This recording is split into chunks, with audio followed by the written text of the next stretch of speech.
हम सबके सांसद आदरणीय राजवीर सिंह उर्फ राजू भैया जी की बड़ी बेटी बहन पूर्णिमा जी, बहन बुशरा जी, हमारे विधायक जी और समस्त मंचासीन अतिथि और मेरे सम्मुख मेरे भाई, बड़े बुजुर्ग, माताएं, बहनें, सभी का स्वागत करती हूँ, वंदन करती हूँ, अभिनंदन करती हूँ। अभी आप सभी ने सुना, भैया ने आपको योजनाओं के बारे में बताया।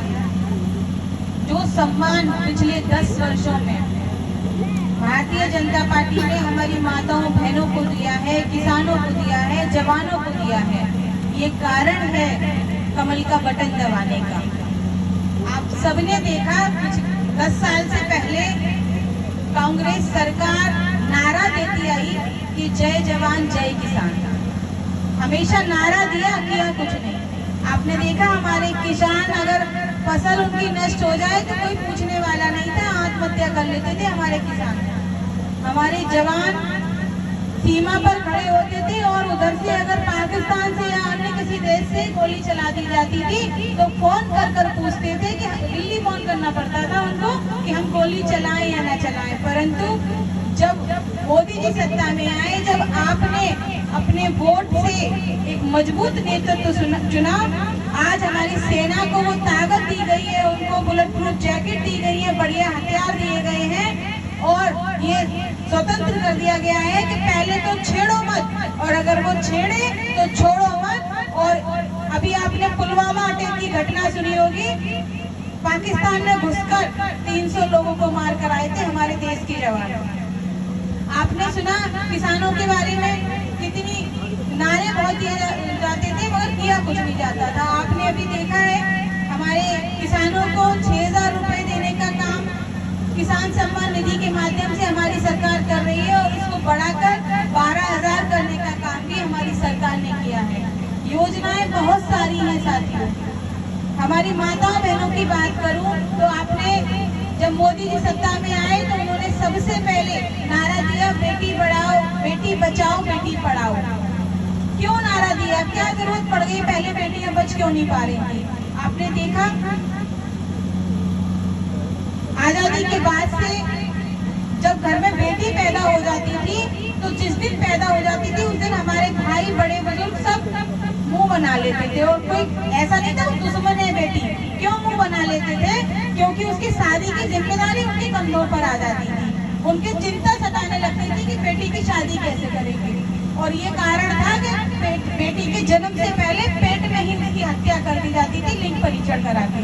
परंतु जब मोदी जी ने नारा दिया बेटी बचाओ, बेटी पढ़ाओ, और आज बड़े गर्व के साथ कह सकती हूँ कि आज हमारी बेटी पढ़ भी रही है, बच भी रही है और आगे बढ़ भी रही है। आज मोदी जी ने बच्ची के जन्म के साथ से उसके ग्रेजुएट होने तक शिक्षा मुफ्त कर दी। जब बेटी बड़ी हो जाए तो आप सबके कंधों का बोझ उन्होंने अपने कंधों पर लेकर आप सबको कह दिया आप घर और बार ढूंढ लीजिए, बेटी की शादी हम कर देंगे, आप अच्छा घर और बार ढूंढ लीजिए। आपकी चिंता दूर करने का काम हमारे मोदी जी ने किया है। आप सबके वोट में ये ताकत थी, तब आप जीवित बैठे। आपने ऐसा नेतृत्व चुना कि जब कोरोना आया तो कोरोना के समय में किसी को लग रहा था कि हम बच जाएंगे? मुझे तो नहीं लग रहा था, लग नहीं रहा था कि आज जिंदा है कल बचेंगे नहीं बचेंगे, इतनी महामारी आई थी। परंतु आप सबने ऐसा नेतृत्व चुना कि उन्होंने हमारे देश के लोगों को भी बचाया और अन्य देशों को भी वैक्सीन देने का काम किया।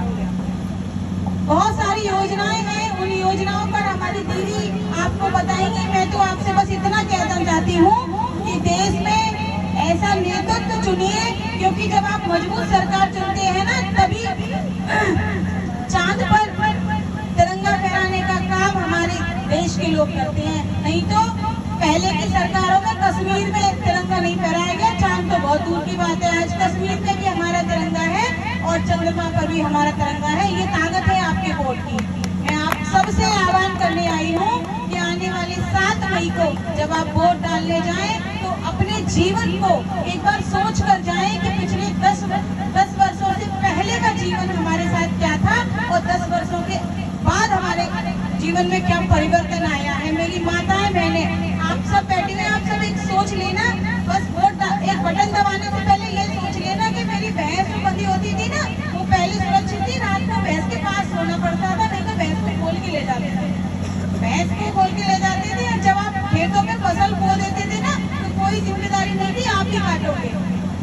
काटेगा कोई पता नहीं थी। इतने गुंडा और इतना भ्रष्टाचार मचा हुआ था। भ्रष्टाचार पर रोक लगाने का काम अगर किसी ने किया है तो हमारी मोदी सरकार ने किया है। मैं ज्यादा ना कहते हुए आप सबसे आह्वान करती हूँ कि आने वाली 7 मई को कमल के सामने वाला बटन दबाकर अपने देश की सुरक्षा के लिए मोदी जी के हाथों को मजबूत करने का काम करेंगे। उत्तर प्रदेश के लिए एटा लोकसभा को विकसित बनाने के लिए हमारे सांसद जी के हाथों को मजबूत करने का काम करेंगे। इसी के साथ मैं अपनी वाणी को विराम देती हूँ। जय हिंद, जय भारत।